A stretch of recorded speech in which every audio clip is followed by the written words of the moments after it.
Hello, ladies and gentlemen, and welcome back to my NHL 20 franchise mode here in the state of hockey. In the previous episode, go check it out if you haven't seen it already. Go back and start the playoffs from the first round, guys. Don't miss out on all the exciting stuff, man. I talk for 30 minutes, yell about how terrible my goalies are. But let's start from the very beginning. We are here in the Stanley Cup Finals for a reason. Let's break it down. First round, Chicago. I thought they looked like a very impressive team on paper, just like the Colorado Avalanche, but we steamrolled through them in 4 games like it was nothing. They are one of our oldest rivals. In the first 2 rounds of the postseason, we faced 2 of our biggest rivals ever. I would say, undoubtedly, that is true. Our goaltender, Christian Pettersson, was easily our best player through the first round. Our offense wasn't the best, but we won because of him. Second round, we head off to Colorado, the second best team in the NHL this season. Honestly, if there was a team to beat us in the postseason, it was them. They had legitimately one of the strongest teams offensively I've seen in a very long time. Not the best goaltender. So that was definitely their biggest downfall. We beat them in 4. Kaprizov with the Game 4 overtime winning goal. He tends to do that. Now, the Western Conference Finals. I said they were a weirdly constructed squad. I completely agree with that statement. They had some difference makers.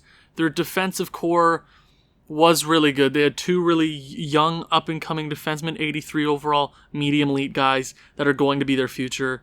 They had Ryan Merkley, Sergachev. Their top 4 was phenomenal. Connor McDavid is the crown jewel of the Edmonton Oilers. Their goaltender, Hartikainen, was one of their better players this postseason. He showed up in a lot of those games.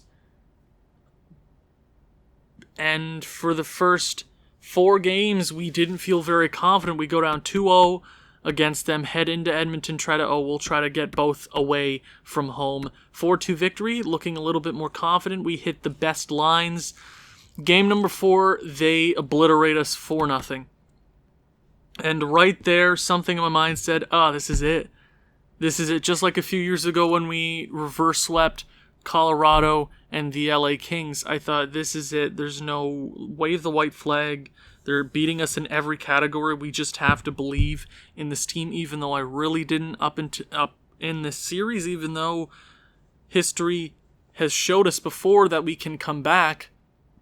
But it seems like the first part of a series doesn't mean anything to them. A lot of guys didn't show up, and we're going to talk about that. For the first 4 games of the series, nobody decided to show up.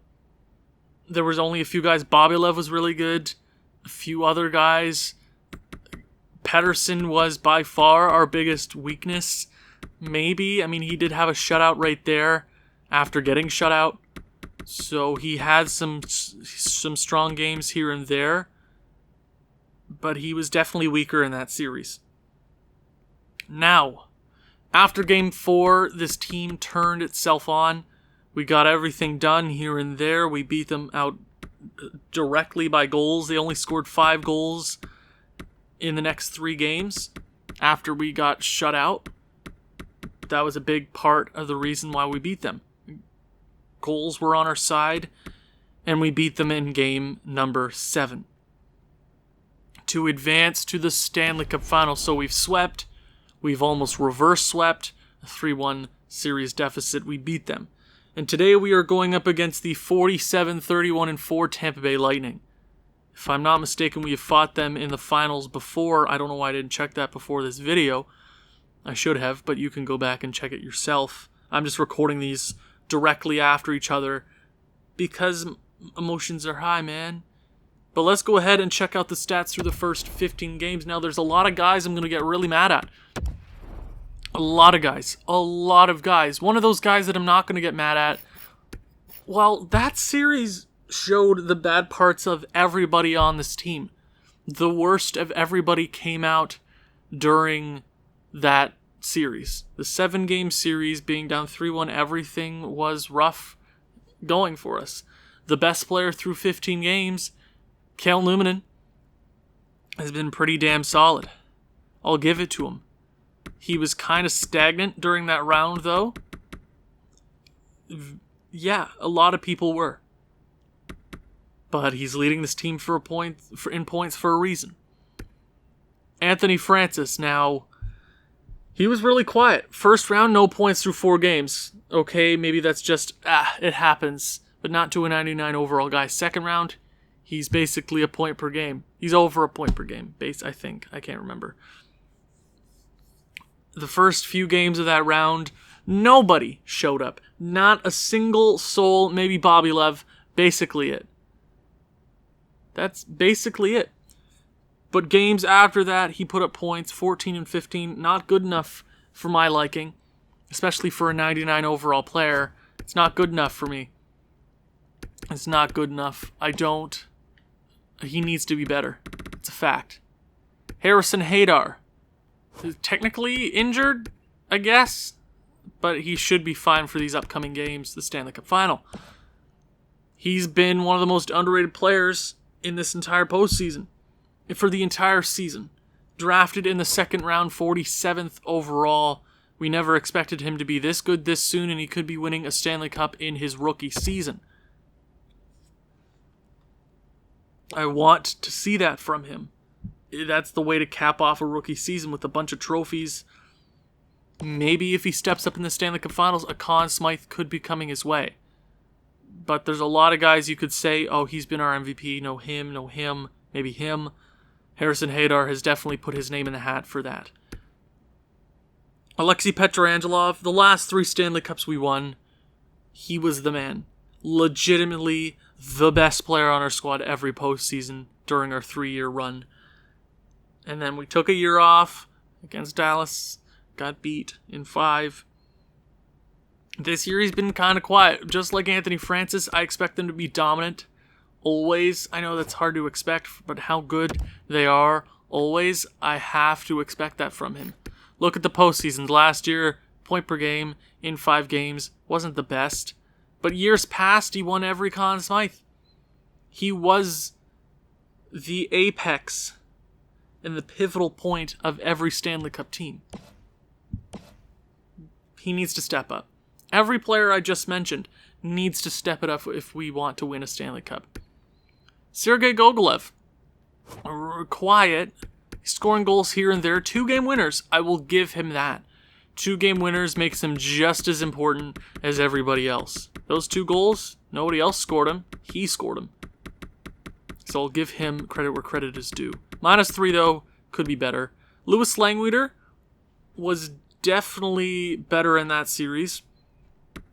Very similar to Gogolev, actually complete opposite of the plus-minus. A lot more penalty minutes, though, so they've evened out to the same sort of player. Kirill Kaprizov, now, we know he's getting worse. He's 36 years of age, looking for Stanley Cup number 6 as the captain of this squad. How many other players in the Stanley Cup in this history of the NHL have won 6 Stanley Cups as the captain? There isn't a whole lot out there. You have to look back to the 80s and the 70s and the 60s, right? Some of the greats of old time don't have that many Stanley Cups. Kaprizov is getting worse. We know that is a fact. He needs to be better, though. With his current overall, he can be better. We know he's known for his goal-scoring magic. 16 goals the last Stanley Cup we won. This year, he's been relatively quiet. I know he doesn't have to be the best of all his peers, but he's the captain, and he needs to step up. Connor Bobylev. I'll give credit where credit is due. Again, he's got a 26.7% shooting percentage. 7 points plus 7. Easily one of the better players in that round. As a grinder, I don't expect too much, but he's been a pretty damn solid player for the squad. We'll have to re-sign him. Hopefully he continues to be better. Lino Waters. Now, this is a rough spot for me. This team is so incredibly stacked with prospects, and prospects coming through the system. Lino Waters is definitely one of those names you put up in the air like, oh, is he staying? This is probably it for him on this squad. He's making a great contract. That's what makes him so great. He's been so great, but with Harrison Hadar getting better, Gogolev, all the rookies we have, he doesn't have a permanent spot on this roster. He's been great the last few years. He's having a weird postseason because usually he's a pretty damn good player for us. The last 2 Stanley Cups we won, 19 points. That's almost a point per game. He was a major part of both of those Stanley Cups. It's just sometimes the tides are changing, and it happens, but I don't see him being on this team too much longer, which sucks. I know if I could keep him, I would, but if we have to go in a general direction, I don't see him being here much longer. But if he wants to take another Stanley Cup home and enjoy it for one last time, he needs to step up. McKinnon wasn't terrible. Hudobin has not been the best through 15 games. He's a -8, 2 points. Not what I like to see out of a 20-year-old second overall pick, right? He's going to take over a top 6 spot. I know his peers haven't been the best, but he needs to pick it up. Everybody does. There's a lot of players here that I see are -8, minus guys. The third line is taking an absolute beating. I did hit best lines in the third round, so hopefully that shakes things up. Habibulin, for what he's worth, I mean, not bad defensively, so not too shabby. But everybody I just mentioned must step up. Let's talk about the defense. Personally, I think the best player, since Pettersson took a slide there, I think Bissonnette's been the best player. You can talk about Quinn Hughes. Bissonnette has 7 goals and 14 points in 15 games. 4-game winners. I hope that he just rips it up this series and we win the Stanley Cup. So hopefully he can get his name on a Conn Smythe trophy. Because he's legit been the most consistent guy through 15 games. So that's just my take. Quinn Hughes has been great. I'm not taking anything away from Quinn Hughes. He's the best defenseman of his generation. 1,217 points, tied Larry Murphy for 5th or 6th all time. He's one of the best. Brant Clark, 9 points in 15 games. He's going to win the Norris this year. He's been really good. Harry Parrish, 6 points in 15 games, +2 penalty minutes. Pretty good. Perez and Grossman are taking a beating on that third pairing. I did hit best lines. I have to trust these players, all these individual players, to have good performances. They're young. I'm not saying anything about that. I get it. They're young. Everybody has to step up. They have to be on our side. Now, at the starting of last episode, we gave Pettersson some praise. Yeah, after game number 4, he stepped up. He was a pretty solid player. I'll give him that. 916, 238 goals against isn't bad. He just needs to be better. Everybody needs to be better. Let's talk about the playoff tree. Now, we know how we got here. The Tampa Bay Lightning. Personally, I was cheering for Detroit just because we've been crapping on them for the last 10, 15 years of this franchise mode, because it's easy to do. Now, Tampa Bay, first round they beat Toronto in 7. Toronto's used to a Game 7 loss in the first round. They're okay. Tampa Bay beats their counterpart in Florida in 5. And in the Eastern Conference Finals, they almost sweep Detroit, but Detroit forces Game 6. Tampa Bay heads to the Stanley Cup Finals. And we are here today to face the Juggernaut, or former Juggernaut. We've kind of taken that role and exceeded that. So let's talk about the Tampa Bay Lightning in the year 2033. I have no idea what they look like. Zero idea. Maybe, no, I'm not even sure if Nikita Kucherov retired. Let's see how they're looking. Oh, wow. So let's just start at the top. 2 former Minnesota Wild are playing on this team I can see on offense.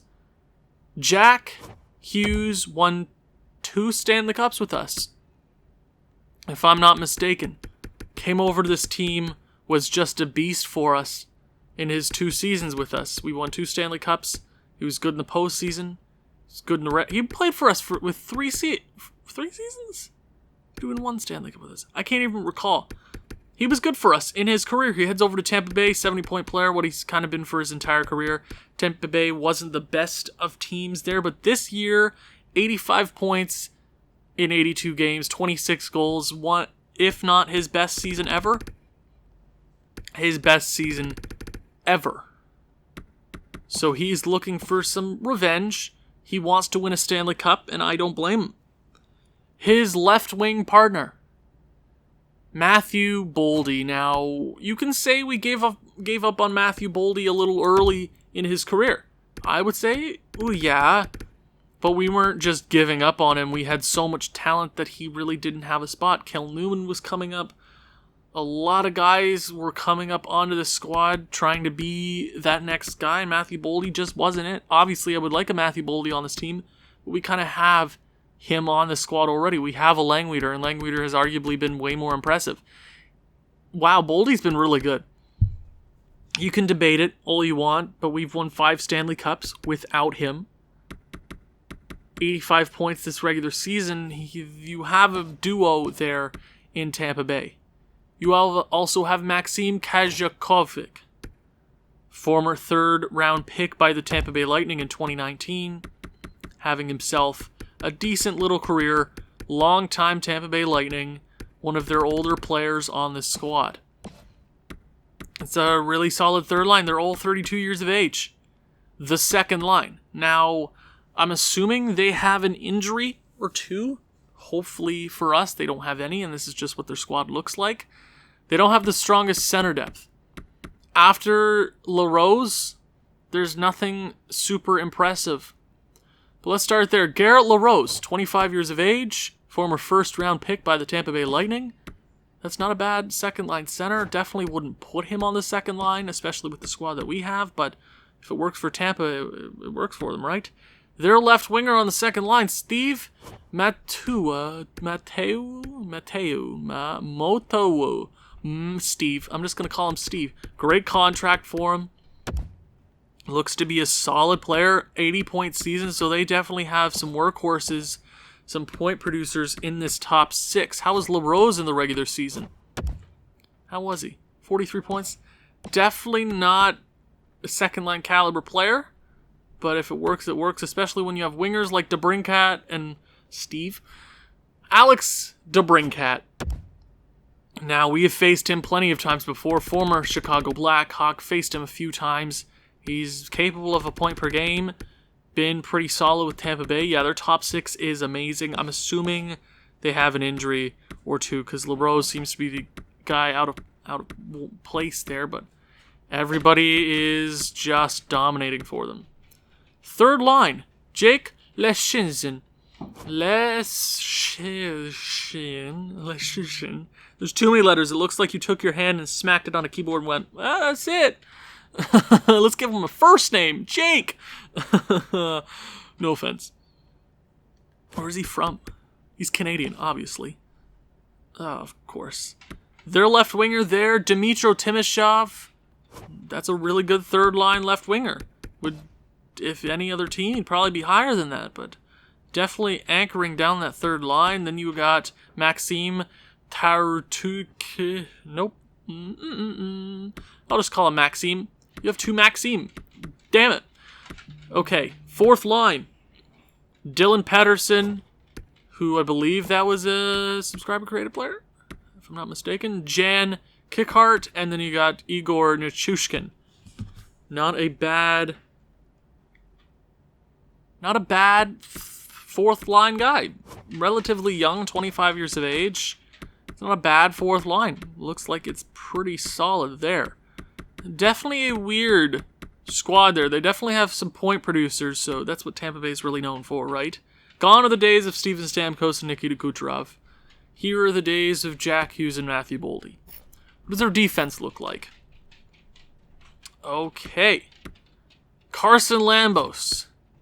Tampa Bay drafted him in 2021, 30th overall.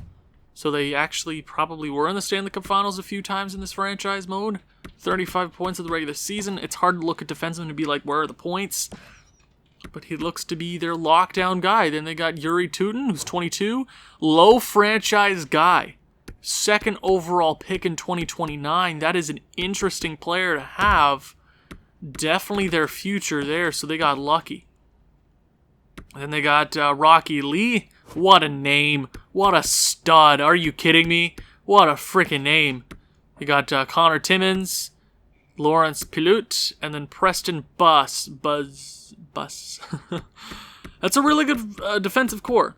They got their two anchors, two middle-of-the-pack defensemen, and a really good third pairing. Yeah.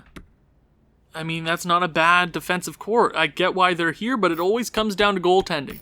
Their starting goaltender, Dimitra Kostitsyn, former Minnesota Wild goaltender. Obviously, oh man. Dimitra Kostitsyn. Why can't I say that? Dimitri. I'm not even going to try. I mean, I've tried several times. Really good regular season.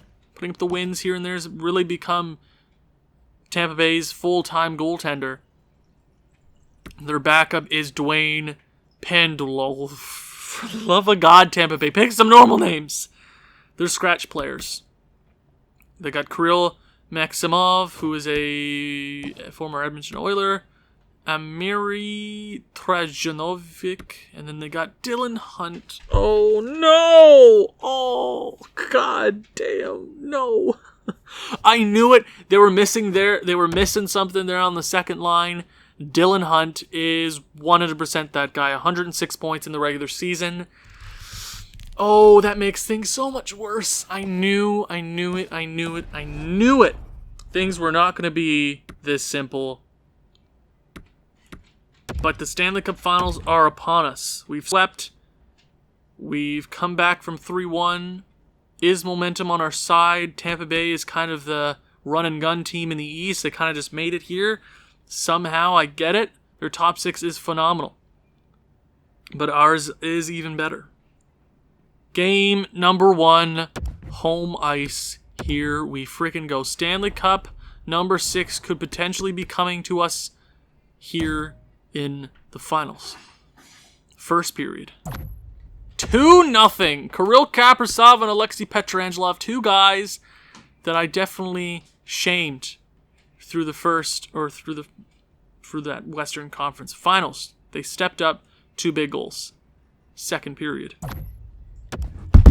Oh, all the three, the trio gets it absolutely done. Power play marker for, oh, Anthony Francis, you absolute beautiful bastard. 2 power play goals in a row. We are out shooting them 29-18. Get it done in game number 1. Just shut them out. I know I said shut out. That is a curse word. Power play for Tampa Bay. Kirill Kaprizov's second of the evening. I definitely didn't shame him, but I said step it up. Everybody that I needed to step up in game number 1 picked the right time to do that. Game number 1 looks to be coming to Minnesota, getting the game 1 victory on home ice. That is very, very important. Your first star of this evening, Kirill Kaprizov. Pettersson with a phenomenal performance. Game number 2 with the chance to head to Tampa Bay with a 2-0 series lead, or they tie it up heading to the Amalie Arena. Sure. Game number 2, first period.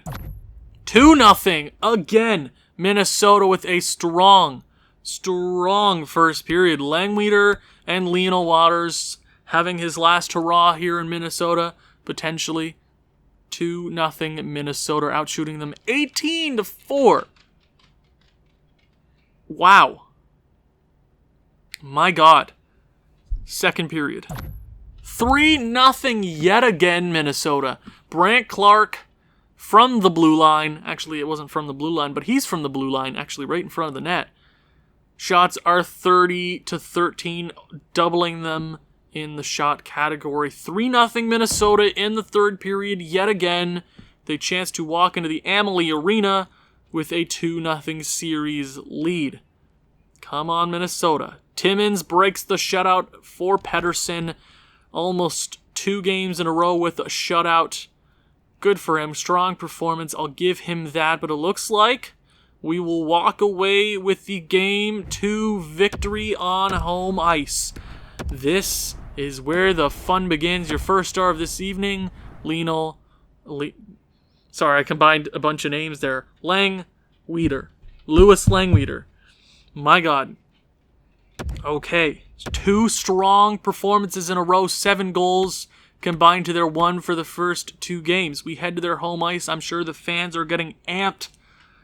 Come on, Minnesota. Let's show them what we are made of. First period. Yes! Minnesota putting it all together. Alexei Petrangelov getting back to his cup dominance. Bobby Lev, Numanen, Grossman getting a marker in the postseason. Maximov breaking the shutout. Cale Numanen with the second of the period, outshooting them 15-10. They have pulled Kostin Dmitry, whatever his name is, 5-1 after 20 minutes. Second period.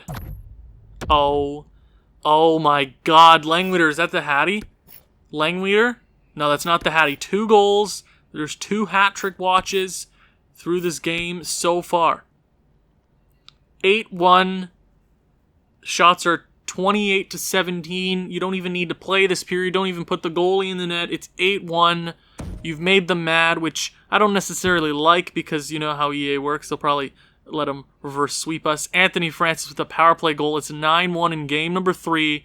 I'm sure a lot of the fans have left the building. Dylan Hunt, Bobby Lev with his second goal of the evening. 10-2 Minnesota. They cannot stop us. Steve with the power play marker. Brent Perez with the 11th goal of the evening. A lot of goals from the blue line, and we absolutely stomp all over them. 11-3 in game numero 3. Brandt Clark with 6 whole points. Everybody stepped up that evening. What a performance. The terrible thing now is that you have made them mad. You have peed them right off. You killed them on their home ice. I'm not saying I don't like an 11-3 win, but now they have a little bit of flame. A little bit of flame in their hearts. They got something in the throat. Now they have something. They've always had something to fight for, but they don't want to be swept. Now they're fighting for their dignity and a chance at Lord Stanley. We are too. We are 1 win away from Cup number 6. Game number 4. Will we celebrate in Florida? We can go to Disneyland. First period. See my point exactly. The series is not over. Pettersson with an awful beginning to this period. 3 consecutive goals in 3 minutes. Boldy and Rocky Lee on Arseny. Second period. 5-0. What a throwaway game. I thought we would celebrate on their ice. And that is exactly why you don't whoop them 11-3. I knew that was going to happen. I could have bet money on it. 5-0 Tampa Bay. Just pack it up. Head to Minnesota. We still have a few more chances to end this. I want to end this quickly because I believe in voodoo. 7-0. Terrible game. They whoop us. So 2 crazy games in a row. They get the shutout on their home ice. 3-1. That is the series. That was the series score when we came back against Edmonton. We've reverse swept. We know it can be done just like that. Game number 5. Home ice. You are fighting to end this right now. First period. 3-1. Yes. Yes. Kajakovic early in this period, but 30 seconds later, Anthony Francis with a power play marker. 3 minutes later, Langweeder with a power play marker. Alexei Petrangelov getting on the board. Power forwards all the way. Shots are 16-10. This series is not over. A 2-goal lead we know is not ever safe. Second period.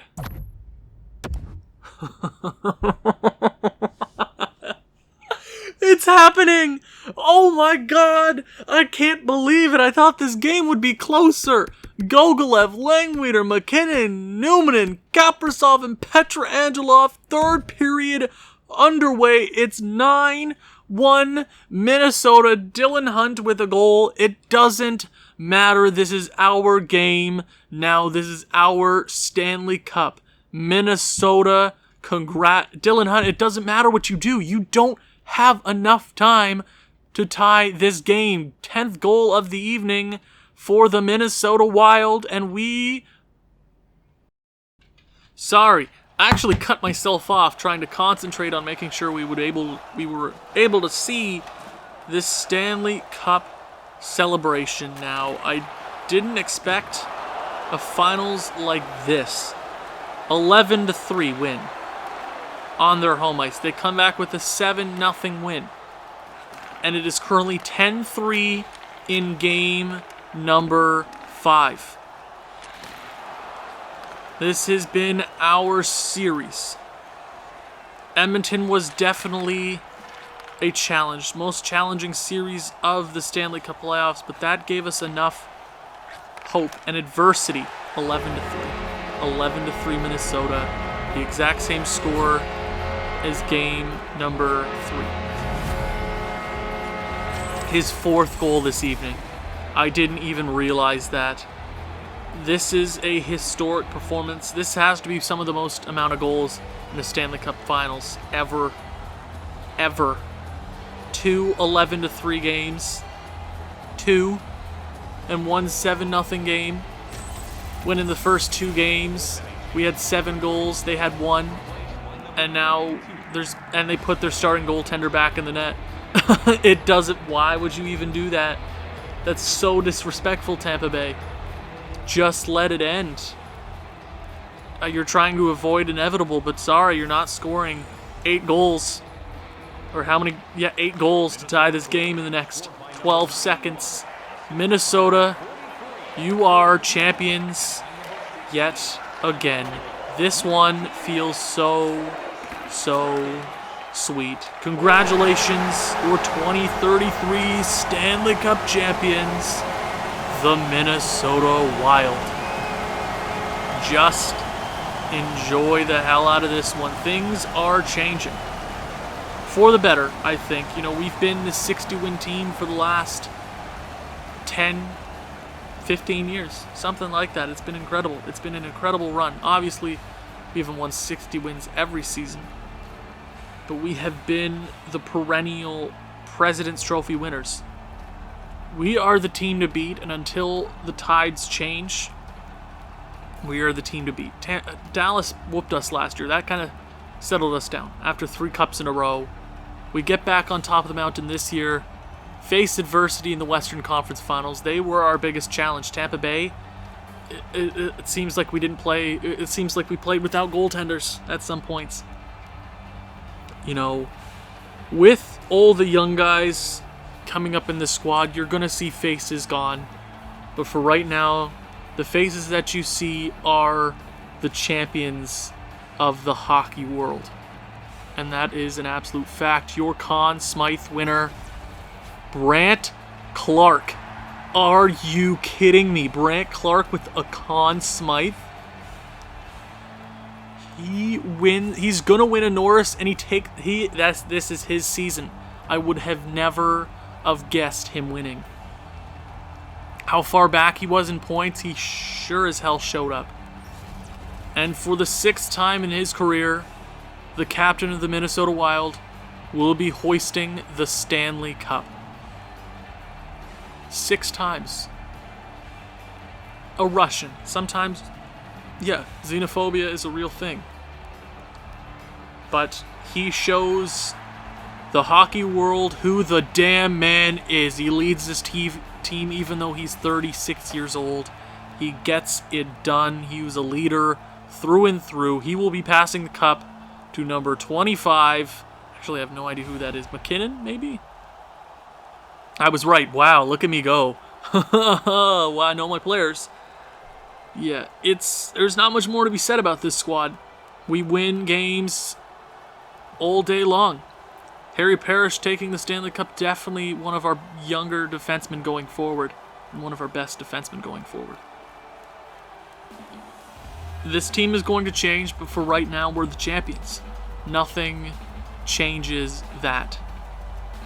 After we traded Cody Tallender, something changed in us. We had better goaltending. Obviously, the man we're about to talk to right now has faced a lot of adversity in his career, staying in the AHL for a very long time. Coming up into the NHL, having a great regular season. Man, he showed up. He did show up. He's had iffy moments here and there. We all have. Yet again, Stanley Cup champions. You have another summer with Lord Stanley Cup. Enjoy it.